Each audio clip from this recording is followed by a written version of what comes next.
Hello and welcome to the RotoWire Fantasy Baseball Podcast. My name is Chris Crawford. With me today is Ryan Boyer. Today is Sunday, July 9th. We're going to be doing some award stuff. It's the end of the first half, so we're going to be talking about the players who really stood out and the players who not so much or didn't stand out for the right reasons. But we're going to go over some headlines, and I'm going to make Ryan do some heavy lifting with this one because yesterday I was at the Futures game, and it was certainly a game. It was certainly an event where baseball players played. Look, the Futures game is more about the scouting opportunity before it for people to go watch those players take batting practice. There were certainly some standouts. The MVP of the game happened to be Nasim Nunez, who is not a great offensive player, hitting 211 in the first half of the year for AA for the Marlins organization. Really good defensive player. It gets on the 2080 scales, gets 70 grades there. But not exactly known for his offensive prowess. More about the pitching. The pitching was really good. In particular, and I talked about this with Drew, I really screwed up with the name. Jacob Misirowski is how I'm just going to say it because it sounds like I'm saying it really quick. Over 100 miles per hour a bunch of times. Was really impressed with what I saw from him.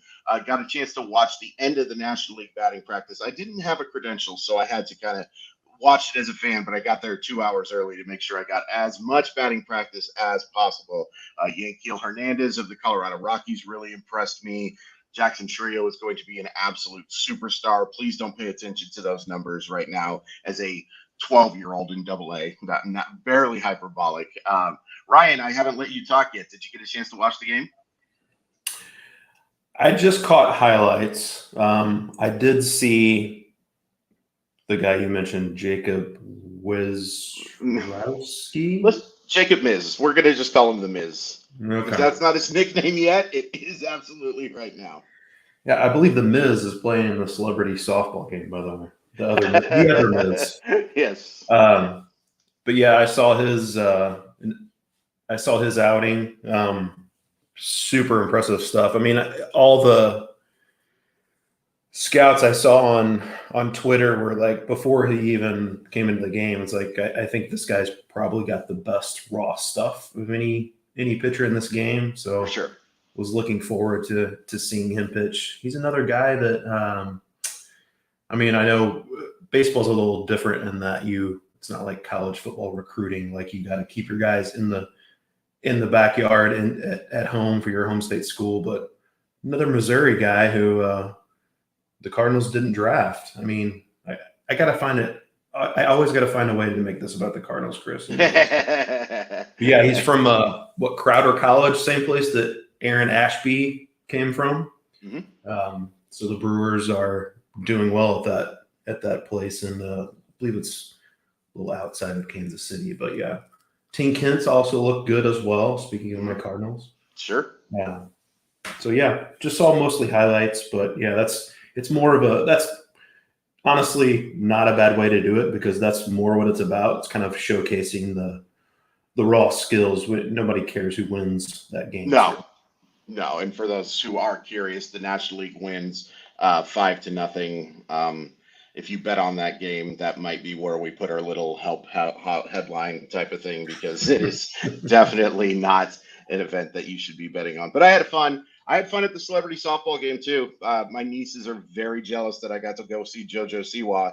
They're extremely upset that I was able to see her and they weren't able to go. But I would say that the celebrity softball game is the better in-person game to actually watch because, and there's some nostalgia factor here. Mike Cameron was playing in it. Brett Boone was playing in it. It was also good for the Mariners. Hit a home run. Yeah, King Felix, he took a ball deep. It was like on a line, too. It was fun to watch. I was with my buddy Alex, and we were betting on whether or not anybody could hit an actual real home run, not over the fence, but like actually over the Safeco Field fence. There were a couple of guys who came pretty close. Cameron came really close. One descended up on the warning track. That guy has not aged a day, by the way. And the fact that he's going to be a grandfather in a couple of days makes me feel incredibly old. But Ryan, there was some other baseball that was going on. Apparently the Tigers did something that was pretty unexpected against a pretty good lineup. Can you tell me about that? Yeah, combined no.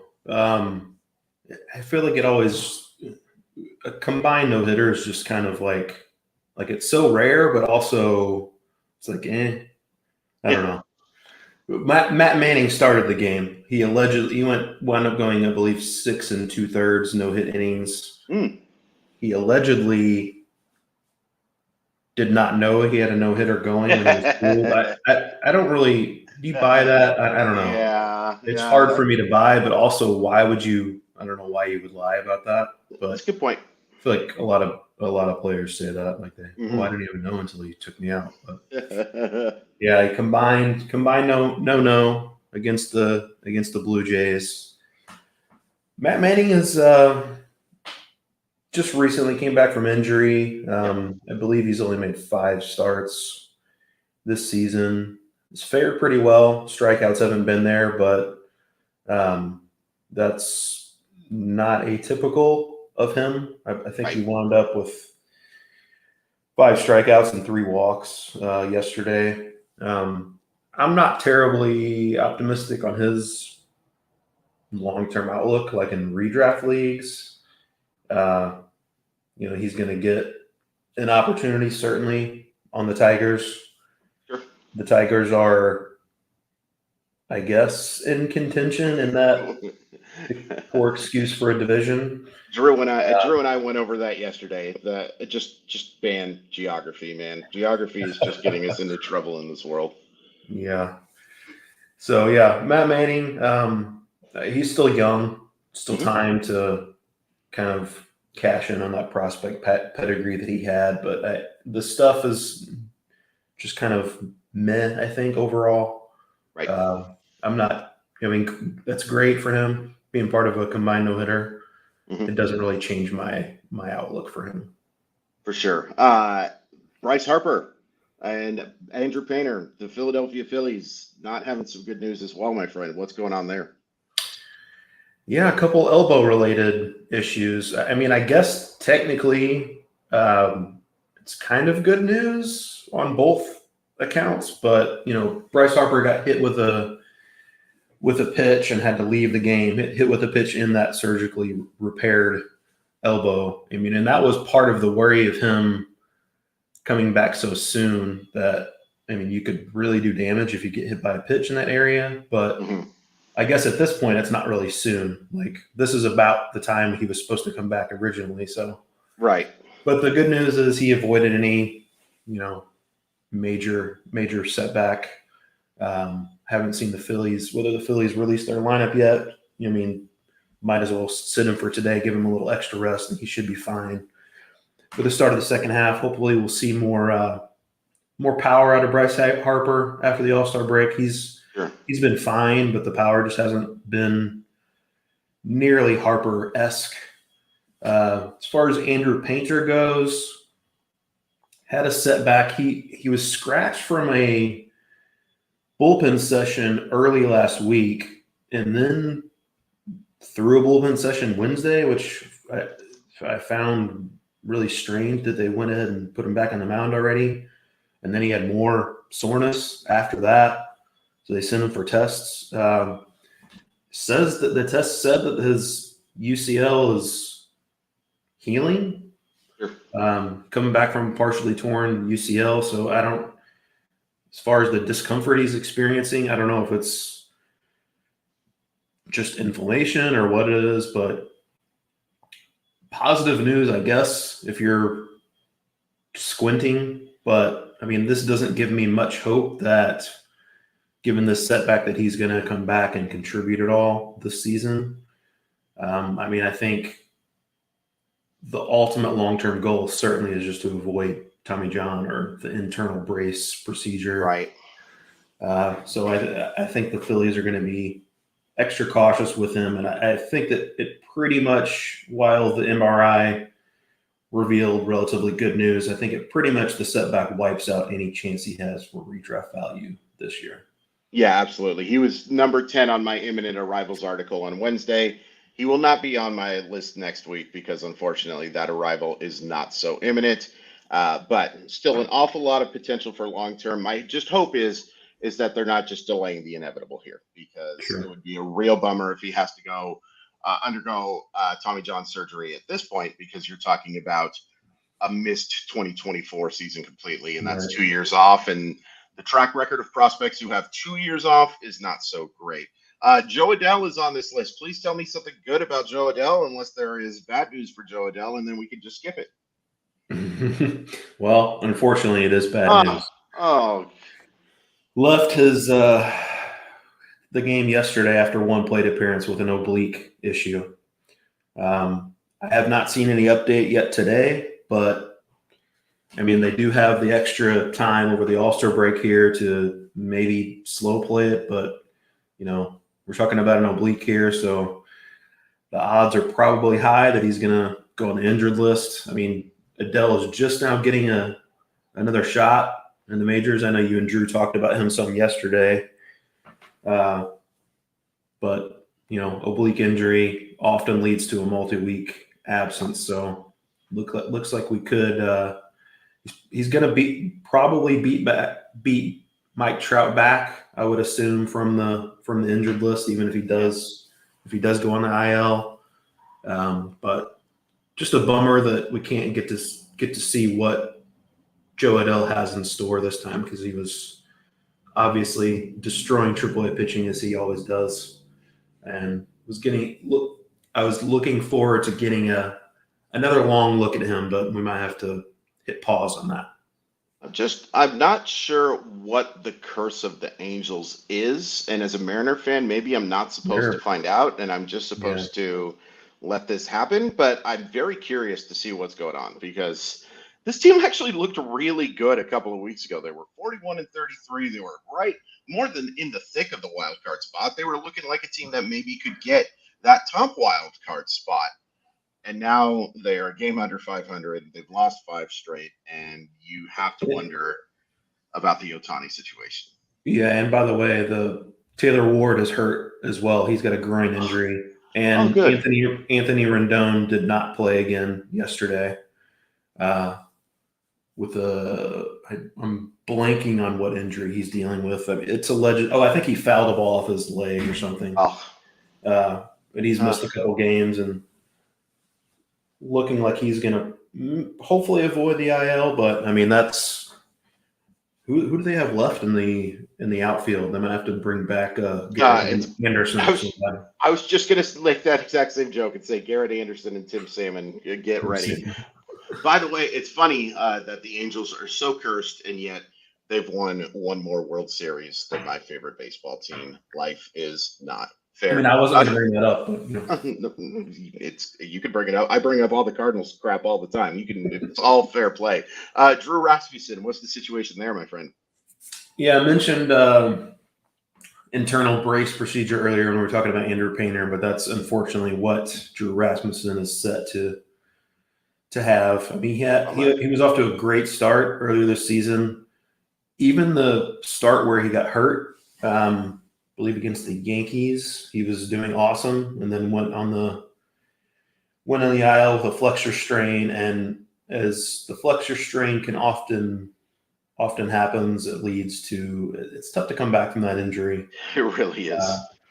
I mean, he did avoid Tommy John. He's going to have the internal brace procedure that is becoming a little more in vogue these last couple of years. That's going to shorten the timetable for him. But I believe Rasmussen, I know he's had at least one Tommy John already. I think he's just had the one. Maybe he's had 2 already. He's had 2. He had one before. He had one before he was right, like literally as he signed, and then a second one as well. Unfortunately, this is. I'm pretty sure I'm right about that. If we're wrong, we can ask everybody to just give us a break, just like me with my Framber Valdez shoulder thing. That's, by the way, why Framber Valdez pitched so well against the Mariners. Sorry to cut you off there, but yeah, this is a major bummer for a guy who was pitching so well and looks such the part. Hopefully he can come back. I do wonder if starting long term is now a possible thing for him. I mean, that's really tough to handle the modern rigors after you've had 2 of these things, and he might play better as a multi-inning reliever type. But just a huge bummer for fantasy managers and for him because, nobody's asking for this. This is not fair. And I hate that it's a local boy, too, from Puyallup, which is a city that no one can pronounce. Puyallup. Who the heck thinks that's Puyallup? That's the ultimate litmus test, by the way, Ryan. If you need to know if somebody's from the state, ask them how the city is pronounced. And if they say anything but Puyallup, they are a foreigner and they are not to live in our state. No, I'm just kidding. There's absolutely nothing wrong with pronouncing it wrong. But yeah, bummer on Rasmussen. I didn't like that any of that stuff outside of the I asked you to put together the headlines. I wanted some positive stuff, and you gave me one positive thing, and it was a no-hitter against the Blue Jays. What's going on, Ryan? Hey, I don't create the headlines. I just go with what happened, Chris. I mean, it's not my fault. You cannot blame me. And by the way, I feel like our headlines are usually negative, unfortunately, because it's a good spot to talk about injuries. Yeah. Unfortunately, yeah. And we're especially the Sunday show where we're pretty much recapping stuff that happened. There's very little positivity in this world, which is why I'm glad I got to talk about a exhibition baseball game that about 35,000 people went to. Was kind of surprised that it wasn't a full sellout. It certainly wasn't. Way more people for the celebrity softball game. I think people knew that was the event to be at, to be completely honest with you. But oh well, c'est la vie. We're going to talk about our MVP awards, but first we're going to take a quick commercial break. We know the weather can impact how far a ball can fly, but we never know what all that heat and humidity or cold air is really doing to the ball. The Home Run Forecast Index gives us an easy way to determine how good or bad the air is for ball flight. The index is calculated by measuring stadium-specific weather conditions and is displayed on a scale from 1 to 10. 1 being the most favorable for good ball flight, and 10 indicating the most favorable air. There is a strong correlation between the index and the number of runs scored per game and the number of home runs hit. Games that have the highest index, 10, for the whole game, average over 10 runs and 2.8 homers over the course of the year. An index is created for each game so you can see what it will be in any stadium and how the weather's influence might change over the course of the game as well as the wind direction. Now, right now, you can get access to the HRF premium site for only $5 a month and see what the index will look like for every hour of every game. Go to homerunforecast.com now to sign up. All right, so let's do some MVPs, some LVPs, some Cy Youngs, and some Cy Yucks. We are creative folks here. No one's ever used Cy Yuck before, Ryan. That's absolutely a brand new metric that we're using. I'll go first real quick with my MVP. I made it simple. If Shohei Ohtani counts as one player in your league, he's the most obvious MVP to obvious MVP. Like what he's done on the field as a pitcher and as a hitter has never been replicated ever. You can give me all the Babe Ruth talk you want. Babe Ruth was never this good of a pitcher at the same time as being a hitter. And the fact that he can provide some stolen bases and stuff along with this with 33 home, he's just stupid. He's absolutely stupid. If Shohei Ohtani does not count, I think it's Ronald Acuna Jr. And look, you can argue about the fact that, hey, he was your first overall pick. Can he really be that valuable? Yes, he can. He's hit 335 with a 412 on base percentage. He's hit 21 homers. He's stolen 41 bases. We're talking about a guy who's on pace for right around 35 homers and 70 steals. Absolutely incredible season. I think you can make an argument that the guy that I have third could be first as well. And by value, I think what you did is also acceptable. But I think overall, Ronald Acuna has to be that top guy for me if Shohei Ohtani doesn't count. Yeah, I went a little bit of a different route. I decided to kind of go with the guys that have turned out to be the best values, I guess. Yeah, sure. Value and valuable. Yeah. So my pick for fantasy hitter MVP in the first half is Corbin Carroll. He was the number 58 guy as far as ADP goes. That's pulled from RotoWire's ADP tool, which kind of pulls multiple formats and gives the average for that. So number 58 as far as ADP goes. He's the number 4 overall player as far as earned auction value goes. That's also another one of the dynamite RotoWire tools. He's earned $39 already, 292 average, 18 home runs, 48 RBI, 63 runs scored, and 26 stolen bases. I mean, I think there were some questions, I feel like, in the fantasy community and about his ultimate power ceiling. I mean, he's a small guy. Like the numbers in the minors, I mean, he hit for power, but how much was he ultimately going to hit for power in the big leagues? I mean, he has 18 first half home runs, so I think we have that answer. It's a beauty. It's the beauty about baseball. I mean, a guy like Jose Altuve, Corbin Carroll, they can still hit for power even though they're tiny guys. Unfortunately, there's a little bit of worry about Corbin Carroll with the shoulder injury he sustained a couple days ago. Very reminiscent of what Fernando Tatis has dealt with the last few years, where he just took a swing and kind of crumpled down and held that shoulder. And it's got to be it's a subluxation, partial dislocation of the shoulder. Then he came back and played already. So the Diamondbacks seem hopeful that it's not going to be a long-term thing, but that really does give me some pause. That's a thing that can just reoccur. We've seen it so many times with Fernando Tatis and other players as well. And Tatis ultimately wound up having surgery eventually. Hopefully Corbin Carroll can avoid that because he's been awesome. Yeah, and I went with my runner-up for hitter MVP of the first half is an actual MVP from the past in Christian Yelich. And I don't think we can, count on him rediscovering that real-life MVP form. Sure. But, Christian Yelich was the number 93 ADP player coming into the season. He's the number 9 overall player as far as earned auction value goes. 11 home runs, 21 stolen bases, 66 runs scored.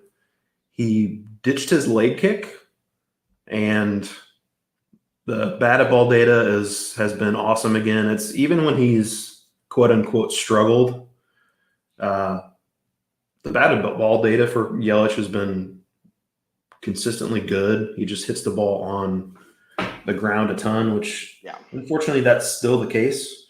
Sure. But he's avoided these peaks and valleys that we've unfortunately grown accustomed to in the last couple of years from him post real life MVP award. But I mean, he's been super valuable. He's going to score a ton of runs near the top of that Brewers lineup. I think he's probably more, the expectation should be like toward the end of his Marlins tenure. That's the kind of player we should expect, maybe a tick higher than that. Maybe. That's a really good real life player, really good fantasy player. Mm-hmm. But yeah, super encouraging first half from Christian Yelich. He obviously still has plenty of fantasy value in the tank. Yeah, it's been nice to see for a player that a lot of people basically wrote off. It's been fun to see flashes of that player, even though you're not going to get that guy who was basically a 1-1 at his peak. LVP, I'll just go real quick. Ryan and I did this a little different, but I think that actually makes it fun. I think it's Trey Turner. Look, this was a guy that you probably took in the top 5 of your draft. You may have even taken him 1-1. And do I think Trey Turner's going to be a lot better in the second half? You bet your sweet bippy I do. Trey Turner's track record just tells me that he's going to be better. He's been actually better over the last few weeks. But look, if you took this guy with the first, second, or third pick and you got 250 average, 10 homers, and 10 stolen bases, that's not really what you signed up for, folks. Trey Turner's a really good player, but he's kind of hurt you. And I will be honest, I also considered Julio Rodriguez for this spot, but I can't do it. I can't say bad things about my sweet Julio, but he's been a pretty big disappointment as well, especially in the average category. Been helped by the 20 steals and 13 homers isn't abhorrent, but I think we were expecting maybe a little more pop from him and certainly a better average. Some bad luck, 92nd hit percent, 92nd in hard hit percentage, percentile wise.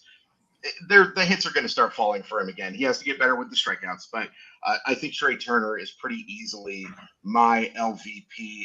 And my runner-up, actually, is Rafi Devers. Look, another guy that you took right around the end of the first round and has not helped in the average category, which has been a huge surprise. The power's been there. The RBIs have been there, which has been great.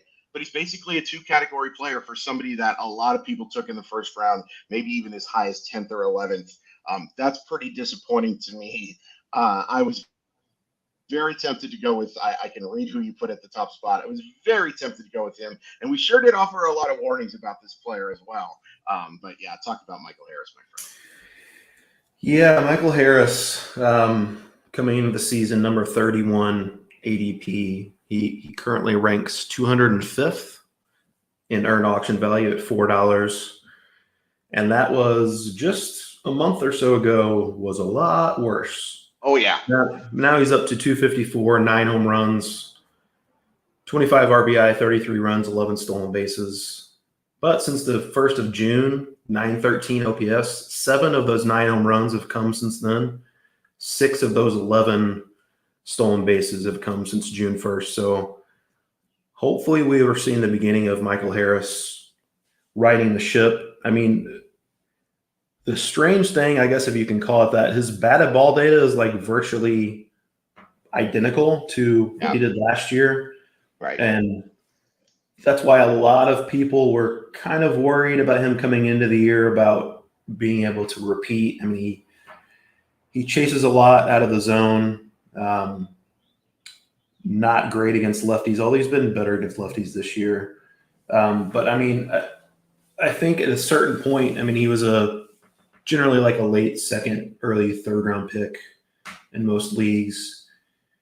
I think there was a certain point in your draft that he's just so uber talented that you bet on a guy overcoming those kind of batted ball concerns, chase concerns. And I think Michael Harris is going to be quite valuable the rest of the season. Unfortunately, he's stuck at the very bottom of the Braves lineup. And I don't know if you guys have heard that the Braves lineup is pretty good. It's okay. He doesn't look like much of an opportunity for him to kind of ascend up higher in that lineup. Mm-hmm. So that's really going to affect his counting stats. I mean, you can just see, in addition to him just underperforming, but 25 RBIs and 33 runs scored in the first half. Not great, Bob. And those were worse, obviously, for the first 2 months of the season. Yeah. I think Michael Harris is going to be fine, but, he's going to be held down to some degree by where he's hitting in that lineup. I mean, if you're going to hit bat ninth on any team, you want it to be the Braves probably, but it's still ninth. So the counting stats aren't going to be as great. I'll go ahead and move into my runner-up for LVP, and I went with Manny Machado. He's been fine, 13 home runs. The counting stats haven't been great. Again, that's a reflection not only of Machado underperforming, but also the Padres lineup just underperforming as a whole. Big time. 44 RBIs, 39 runs is not what you signed up for. We thought, especially the top half of that Padres lineup, was just going to be dynamite, and his counting stats would be through the roof. But, Machado was the number 13 overall ADP player coming into the season, currently ranks 125th in earned auction value. He's earned $10 in the first half. It's not going to kill you. No. But certainly not what you signed up for. The batted ball data is down a little bit. I mean, his StatCast metrics weren't great last year either. Kind of pointed to a guy that could regress a little bit, but he was just one of those guys. I don't know about you, Chris, but he's just so incredibly talented that I had a hard time being super worried about something like that. And I do think Manny Machado and probably the Padres as well I'm not writing off the Padres as far as competing for a wild card spot. And I think Manny Machado is probably going to be awfully good in the second half. Me too. Yeah, I think he's going to be fine. I think the Padres will bounce back in part because I really want them to bounce back. I think that's a really fun baseball team, and I want to see them succeed. I love the city of San Diego. Some of this is just want, but I also think Machado has shown enough flashes of life. Maybe dealt with that injury a little sooner than he was actually saying. We've certainly seen some guys who go on injured lists later than they probably should. Maybe he was dealing with something like that. Let's go over the pitchers and let's go quickly because I literally have to check out of my hotel in 15 minutes, Ryan. Let's do this to it. Sandy Alcantara is the guy that I think that I just wanted. I did your pick, and I'm so sorry about that. Sandy, I was going to go with you, Dalvers. I'm going with Sandy Alcantara. Look, the value thing has. We can both pick him. Yeah, we're both going to pick him because look, Sandy Alcantara has not been like the worst pitcher in baseball, but when you consider where you drafted him and where a lot of people taking this guy in the middle of the second round, and justifiably so, he was fantastic last year, and he was good the prior years before. I think he'll be better in the second half. He can't get much worse, to be just completely honest with you. I mean, this has been a real disappointment. I think it's a pretty easy one. My second runner-up was a little harder. Alek Manoah, it was a debate.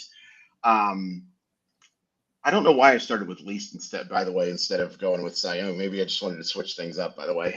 But Alek Manoah, I'm going to go with Yu Darvish. Yu Darvish has been quietly a pretty big disappointment this year. 4.25 ERA, some decent strikeout games that have helped a little bit, but hasn't been very consistent. Now, that's been a Yu Darvish thing before. We have certainly seen seasons where we've had Yu Darvish finish great and even still have some starts that kill us for the week. He's my runner-up, but I also have to give a dishonorable mention to Alek Manoah, even though he looked fantastic on Friday night, which was wonderful to see. Yeah, I'll follow your lead here and lead with the least valuable guys. I'm with you on Sandy Alcantara. I mean, it's part of the reason with these earned auction values. Like, if you pitch a whole lot and you're not good, that's going to really drag down your value. So according to the RotoWire earned auction value, he's actually 410th, one spot ahead of Julio Teheran. So that gives you an idea of the disappointment that we've dealt with Sandy Alcantara. The changeup has been really bad. He held batters to a 145 average with that changeup in last season. So far this year, they're batting 318 against that changeup. Throwing more sinkers, which I don't really know what that's about. But it's been a good pitch as far as quality of contact goes, but he's not going to get a lot of strikeouts. There are going to be more balls in play. Shift restrictions, those balls are going to find more holes. So I think Sandy Alcantara is ultimately going to be fine a little bit. You touched on Alek Manoah. Number 51 ADP, and I actually looked up the earned auction value, and he didn't even show up on the tool, the RotoWire tool, which gives you an idea of how bad he's been. But yeah, looked great in his first start back. I don't know about you. I was surprised he came back so soon. Me too.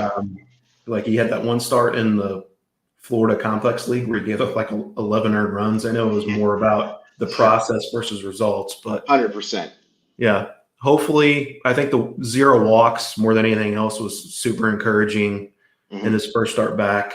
Maybe he can get some better results from that slider, which went from one of baseball's best pitches to suddenly a bad pitch for him.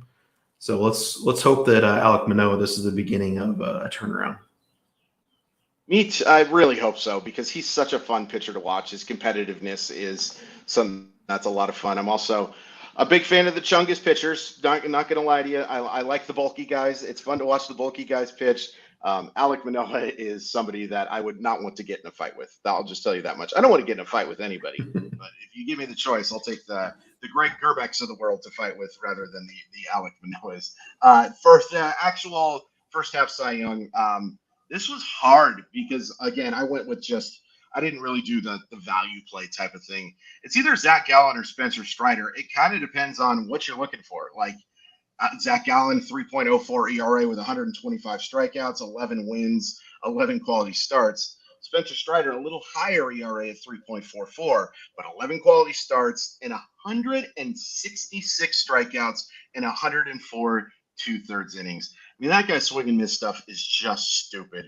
I'm going to go with Gallen because I think Gallen's provided a little more consistency than Strider, but pick 6 dozen, half another, however the heck that phrase is supposed to go. Both those guys have been absolutely fantastic. Yeah, I went with more the value side of it again on this aspect. So my pick for the fantasy Cy Young winner in the first half is Nathan Eovaldi. Nice. Number 222 in ADP, and so far he's number 22 in earned auction value. The number 4 pitcher, if you do not include Mr. Shohei Ohtani, at $25, 10 wins, 2.83 ERA, whip just over 1, almost a strikeout per inning. xERA is 3.40. I think that's probably about more what you can expect from Eovaldi in the second half, which is perfectly fine. He's going to be a big beneficiary of that Rangers run support. I think he can continue to pile up wins. He's never been an elite strikeout guy, and that's been the case again this year. And I think he's going to be perfectly fine in that regard because he always has good control. He's going to be a good source for whip. So I think Eovaldi is – I don't really consider him a sell. I think he's more of a hold. I think he's going to be really good in the second half again. My runner-up is Mitch Keller. Great call. Pretty well off the radar as far as ADP goes at 325 coming into the season. He's been the number 48 guy in earned auction value, number 10 among non-Ohtani pitchers at $20 earned. 9 wins, 3.31 ERA, 112 whip, 129 strikeouts and 117 innings pitched. That xERA is 3.38, right in line with his actual ERA. That's nice. Yeah. The thing with Keller is he doesn't have, as far as the results for whiffs go, like that one dominant pitch or that's right. It's 2 dominant pitches, but he has 5 pitches with a higher than a 21% whiff rate. That doesn't. I fudged a little bit because I included his changeup, which he hardly ever throws. But right. He's got a pretty wide repertoire of pitches, and I'm very much a believer in this breakout. The Pirates have come back to earth, but I think they're good enough to where you don't really concern yourself as far as his wins outlook with Mitch Keller. I think he's going to be fine in that regard. So great value if you took a late round dart throw on Mitch Keller, and I think he's, again, along with Eovaldi, I think he's probably more of a hold than a sell high. I think he's probably going to have a solid second half as well.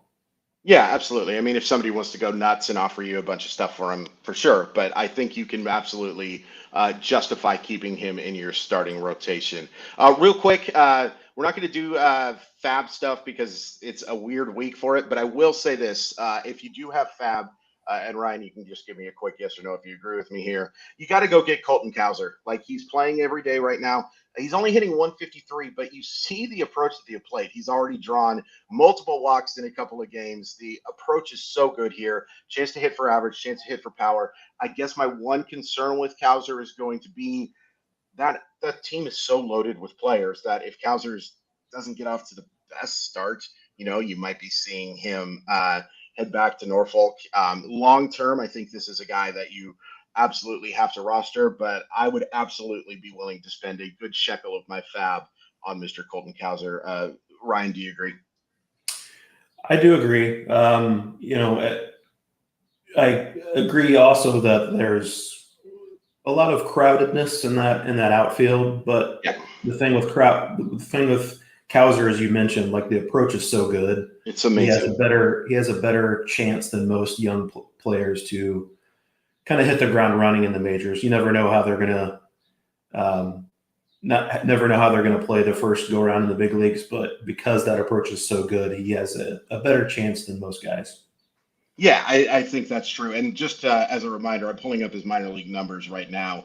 Guy who was hitting right around 330 with a OPS in the high nines. He was showing power. He shows a good approach at the plate, obviously, that we just talked about. Can steal some bases. I wouldn't expect him to be a major stolen base threat, but he's certainly athletic enough to help there. Maybe sits against lefties. I saw somebody mention that he's not in the lineup today. So something to keep in mind there, but I think he's on the strong side of that platoon. Somebody mentions also Colt Keith as somebody to spend some FAAB on. The problem is it's going to depend on whether or not the Tigers are in this thing or not. Because if they're not in this thing, Colt Keith isn't making his debut this year.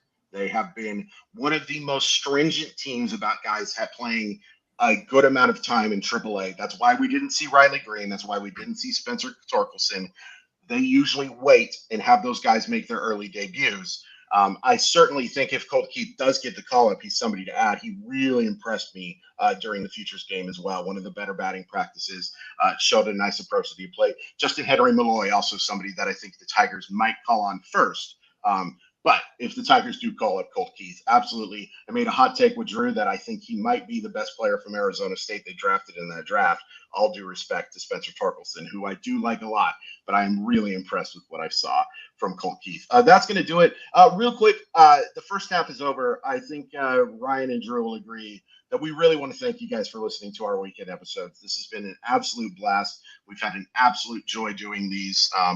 We can't appreciate you guys listening and asking questions enough. You guys are the absolute best, and we really, really do appreciate it. You can follow me on Twitter at Crawford_MILB. Ryan is at Ryan P. Boyer. Stay tuned for more episodes every single day of the week, and a very happy All-Star break to all.